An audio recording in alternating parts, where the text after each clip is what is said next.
We're back here on Crossover Thursday here on the Locked On Podcast Network. We're not going to get into predictions. We saved that for our Friday shows. That's for that time, and we get to talk with our guests and everything there. But David, let's talk about matchups. That I think we very, very much can do. We're going to do two each side. So I want you to lead with your first one. What is the top matchup that you're looking at that you have a circle around and say, hey, the Chargers have to win this one if they have a hope that they hope to win this one?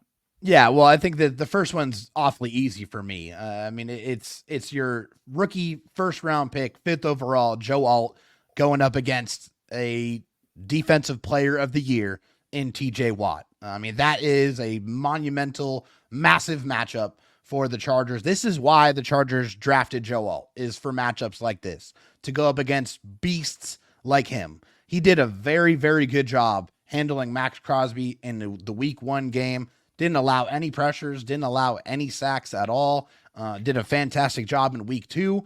Rashawn Slater, Joe Alt, two of the top tackle duos in the NFL through a couple of weeks. Only a couple of teams have their tackle duos that are ranked higher, according to PFF. So that right there is a matchup that could absolutely decide this game, because we know TJ Watt can wreck the game. So Joe Alt has to do his best to try to keep TJ Watt away from Justin Herbert.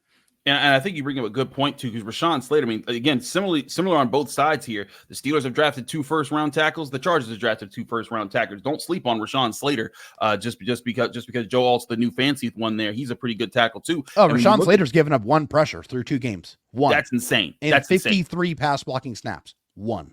Exactly. And here's the thing is that I think the Steelers in a lot of matchups, you face a team, they'll have one really good tackle. And if that tackle's on TJ Watt's side, guess what? That means Alex Highsmith's on the other and he's bringing heat. But it's rare to see 2 teams with 2 high pedigree tackles. And that's why I think it's a great choice on your part at seeing how that matchup goes. If the Chargers neutralize the Steelers edge rush, that is a huge point in their favor.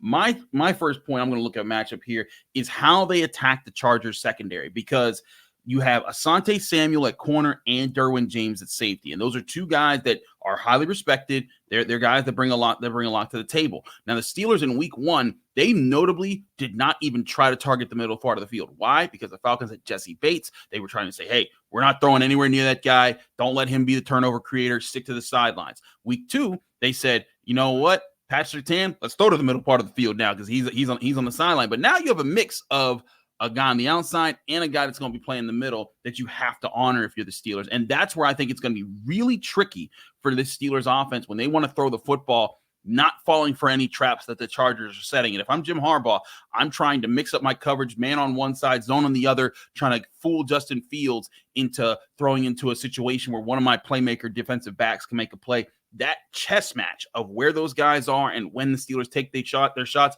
I think that's a key part in this matchup as well. 100% it is. There's no question about it. I think, another guy who's kind of been slept on a little bit is the corner that's on the other side for the Chargers. That's Christian Fulton. Christian Fulton has allowed 3 receptions for 1 yard so far through 2 games. He's been ridiculously good. Obviously, that's not sustainable. We know that. Asante Samuel Jr. has given up some yards, but hasn't really given up any touchdowns. So I want to know who's going to cover George Pickens, because when you're looking at the Steelers offense, obviously Najee Harris is going to get the ball. We know that. We respect his ability to ground and pound. He, the Chargers know how good of a running back he is. He's a bruiser, and the Chargers have a guy like him in Gus Edwards, like that. He's our hammer, and J.K. Dobbins. It's like thunder and lightning, right? The J.K. Dobbins is the lightning, and Gus Edwards is the thunder. And we know Najee Harris is a big thunder type of back. He's a big runner. So I think it's who's going to cover George Pickens. Is it going to be Christian Fulton? Is it Asante Samuel Jr.? And how they fare in that matchup, as well as Derwin James on Freiermuth. I think those 2 right there are the 2 most important matchups for this game defensively for the Chargers. I hear you on that. I'll switch to the Steelers defense for a second, talking about a key matchup there. We talked about the edge rushers. I think a lot is going to also be determined on the interior in this game. Oh, no question. The Steelers have gotten a rejuvenated Cam Hayward. There was a lot of questions. He suffered a groin injury that kind of sidelined him and hobbled him for last year. He's 35 years old. Everyone's like, oh, he's got to hang up. Well, he went through training camp and the Steelers signed him to a 3-year extension.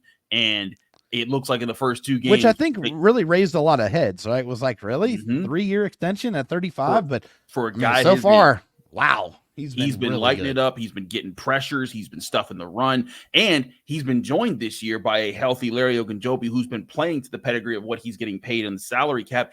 And he's joined by Keanu Benton, who's also playing very well as a second-year, second-round pick out of Wisconsin. You have that rotation along with Patrick Queen and Landon Roberts, Peyton Wilson, all active athletic linebackers that fit this mold of, if this is a physical game, that's what they love to do. They love to be physical. I think that, like, if you go back and you look at like the NFL films when they would start to play like the big music, when it would just be like physical football, you're going to see a lot of that in this game. Linemen getting to the second level, defensive linemen trying to blow up plays, linebackers hitting the hole fast and hard, and running backs having that clash in the hole. That kind of stuff is going to be huge in this game. And how the Steelers' defensive front keeps the linebackers clean, but also gets penetration, that's going to be huge to determine who wins this football game and who wins the ground game, especially when the Chargers have the ball. I think that's probably the area that I'm most concerned with when I look at this football game is how are the Chargers' interior offensive linemen going to deal with the pure beef that the Pittsburgh Steelers are bringing and the skill level. Obviously, you mentioned Cam Hayward. Cam Hayward is ridiculously good. He's shown it, and he's a guy that the Chargers have to try to neutralize as much as they can. He's going to get his. Like, he's a really, really good player. They just got to try to not let him wreck the game. That's the biggest story, is how is Bradley Bozeman, Trey Pipkins, Zion Johnson going to be able to handle the interior of the Pittsburgh Steelers defensive line? How they handle him might be as important as how Justin Herbert plays in this game, because they can wreck it. They could stop the run and force Justin Herbert to go out there and do what he hasn't done yet in a new offense, which is go out there and air it out. So this is going to be a really, really fun game to watch, a really physical, hard-nosed game for 60 minutes. I can't wait to watch it.